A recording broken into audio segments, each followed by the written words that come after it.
Hello viewers, this is Tess presenting you the topic why Fire Emblem is unique on its 30th anniversary. So, beginning with permadeath, Fire Emblem is one of the first franchises that introduces permanent death, that is, if a unit reaches 0 HP, you lose them forever.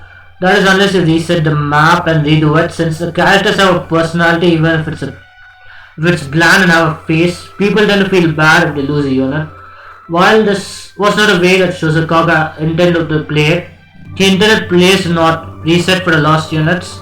At least in the first 3 Fire Emblem games, gradually Fire Emblem started to shift from this intention. For example, while it's optional, you get a best ending in Fire Emblem 4 to complete a certain set of conditions that a game provides you, like for completing within certain turns, recruiting a unit, recruiting and keeping all units alive. This is frequently seen as works like Berwick Saga or even in games later on when you left Fire Emblem. Eventually, Fire Emblem 12 introduced casual mode, which meant that lost units return on a map, which is honestly a time saver, but there is a certain charm to playing classic mode where it being punished for losing a unit to either have a hard time later on if you don't reset, or you lose some time in real life trying to redo the map, or a joy in beating the map without losing your units that you care about. From Echoes onwards, the game introduces a limited option to rewind back to a certain point on a map, along with some conditions that the stats gained from level ups are set in stone unless you reset the map. In Echoes, this is called a Mila's Turnwheel, and in Treehouses, the Divine Pulse. Fire Emblem 11 and Fire Emblem 12 offer save points on a map. Berwick Saga and Vestalia Saga offers to save the game after a certain period of turns. Heck, FE4 offers a player to save every turn, and every game mentioned here except FE4 if you're attempting a ranked run, because the save file you use for saving every turn will remember every death in that map unless you redo the map again. If you cross 3 deaths, your survival rank will start plummeting down to eventually the worst rank if you get careless. You generally use bookmarks or save points to either attempt risky or unreliable strategies or to go back to gain lost units. In short, Fire Emblem values personal death so much that people who like a challenge prefer to play it in classic mode even though the game offers certain options in the later entries to overcome it.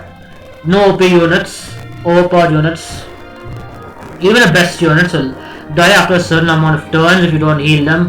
While this is true for almost every game, it is pretty easy to keep them in top shape almost every turn, and the chances are if you're dying, you're likely dying to a strong enemy or because you did some dumb mistakes in a boss fight.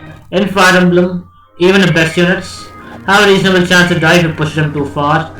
This makes them seem human and not some overpowered demigod like characters tend to become in most games. If you want an example of playing Fire Emblem 6 and Percival got one shot in chapter 22 when a Silver Axe Berserker decided to pull a critical hit on him.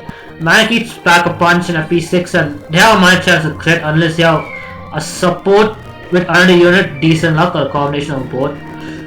This Fire Emblem game is relatively fast paced compared to other strategy RPGs or even RPGs in general. What makes Fire Emblem one of my favorite games is the fact that I don't need to grind to beat a game reliably if I know what to do, that is. Granted, if I lose my best units or give every kill to my pre-promote and have no other good unit to rely upon, I'll probably be screwed, but I really find myself to be in that situation in Fire Emblem. Almost all RPGs require some amount of grinding to beat them reliably. The amount can be reduced depending upon how skilled a player is in using the tools the game provides or being familiar with the games by virtue of playing it a lot of times, but it's still present and grinding can get dull. For example, playing Dragon Quest 6 in hopes of finding a way to beat a game reliably. Strategies revolved around boosting my hero's damage output, preferably without relying upon mana or magical points. Using a tank to take hits, maintaining my HP and MP, especially the HP of the tank, and MP of my healer and my mage. It generally worked well, but I needed to grind at 2 points to make sure I could beat the game reliably. One was before the final boss and the other was before the post-game boss. I could go on about the specifics, but I'll save it for an LP or another video. In short, it is pretty easy to deal high damage, but I had to find ways to survive all the attacks the boss could throw at me. Hence, using a tank in a minimal grind run is somewhat essential. Fire Emblem is totally different in that regard. While you can go out of your way to stack, evade, or use a combination of skills, weapons, and mechanics to kill off the enemy before the attack, if they even attack you or even reach their HP to full health.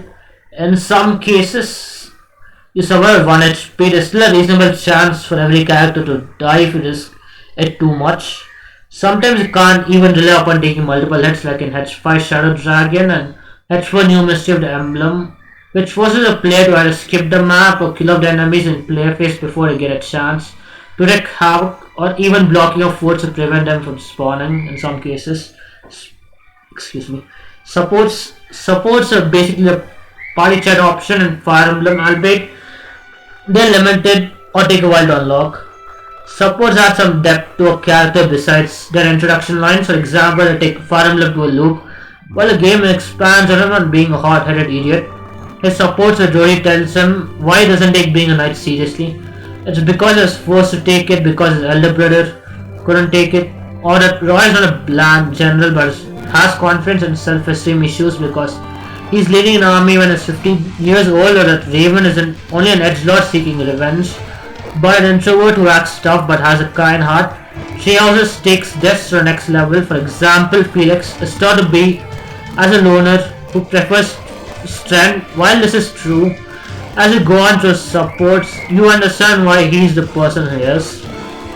Naturally, since Fire Emblem has a massive cast, you're pretty limited in how many supports you can ride. The more you're forced to ride to fetch some condition, like everyone reaching an S rank support, awakening, and fates are these opposite gender ones, the quality of support start to degrade because some people shouldn't get along with others. Forcing them to get a baby is naturally going to be bad. Right now in Tree Houses does it best, I think. Some supports have a plus support, which is story lock support, and at B rank.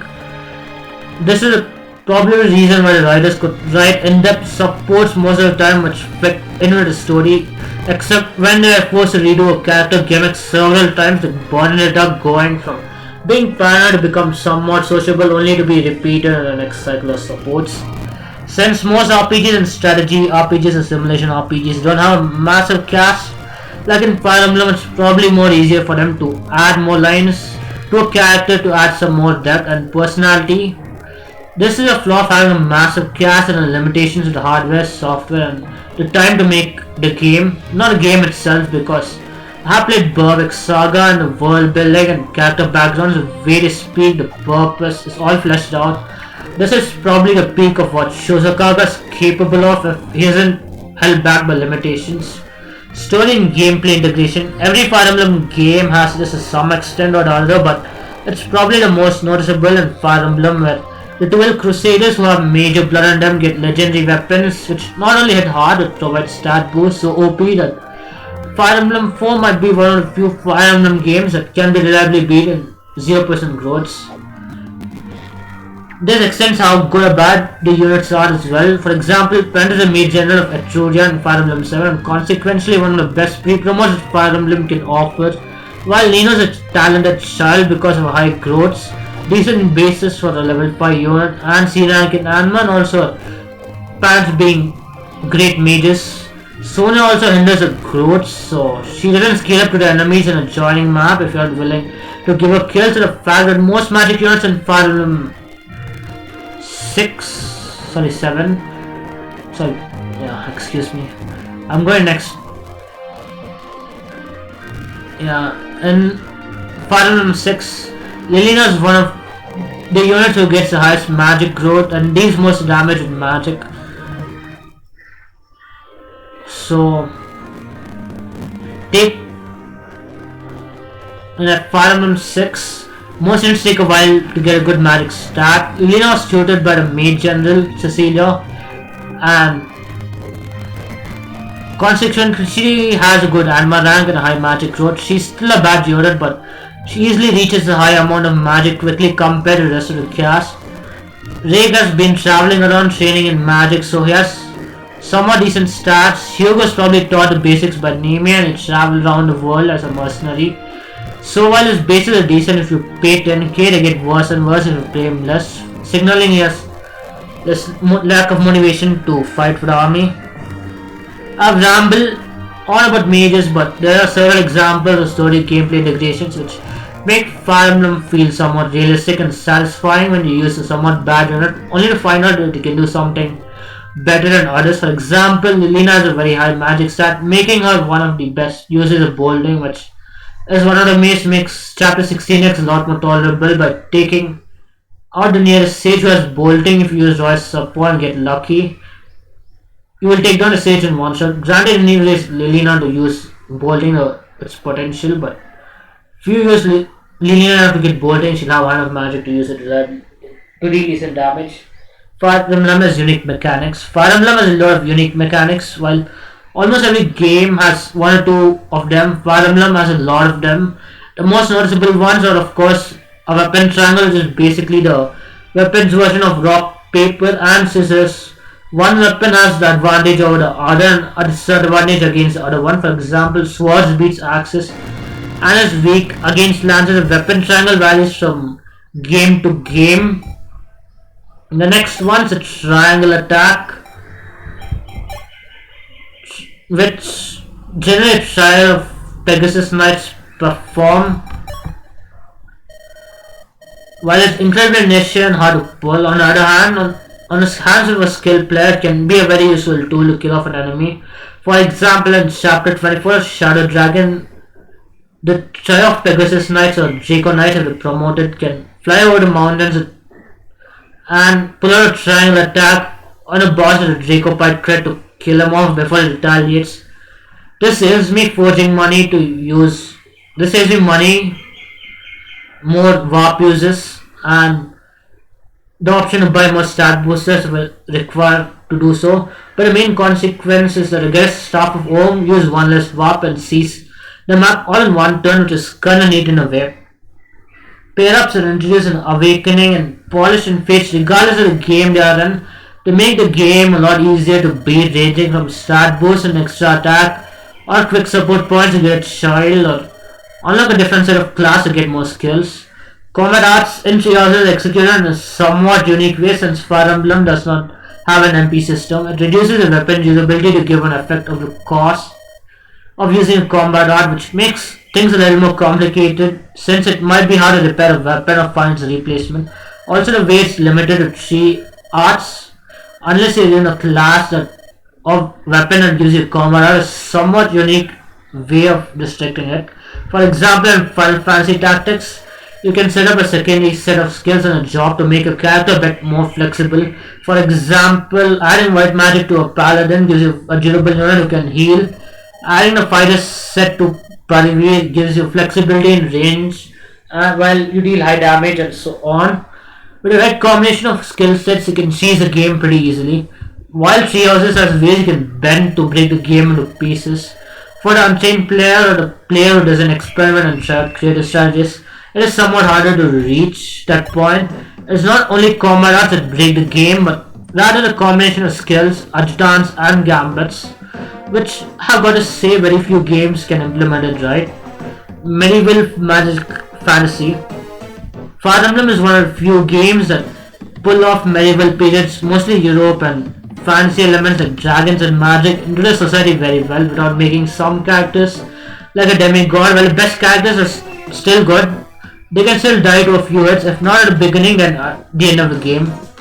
For example, in Wendell and Chris's support, the game explains how Godot brought in magic by making an academy in Kadin and teaching pupils magic. In Fire Emblem 6, Zephyr is hell-bent on giving mandates to the world and summons them, eventually escalating into a war between the Lycian League, allied with almost everyone in place from the continent in the world of FE6, like Echidna from the Western Isles, the 3 Etrurian generals from Etruria, the Pegasus Knights from Ilia, the Nomads from Sake, and even Wyvern Riders from Bern, which is where Zephyr is from, to save the world from a madman from Bern who became the way he is because of his abusive father Desmond never accepting his son, which eventually led to a murder attempt, which was the beginning of Zephyr's descent into insanity. Fire Emblem lets you create your own unique experience. What makes Fire Emblem truly unique is the fact that each player gets to create their unique experience, whether it be the satisfaction of acquiring a rank, or the fact that you raise the next type character into an OP unit, or the fact that you beat the game despite having dead units, or the fact that Jigen got blessed level ups and became the best unit. Even if you reset for lost units, the level ups gained by units will likely be different. This combination of variable experiences per playthrough is precisely what makes Fire Emblem truly unique and fun to talk about. And that should be it for this video. I hope you viewers will click on the like button, share this video and subscribe to my channel. Also consider following me on Twitter, Discord, Amino, Reddit and Serenesforest. I hope that you have a good day, good night and see you in the next video. Bye bye.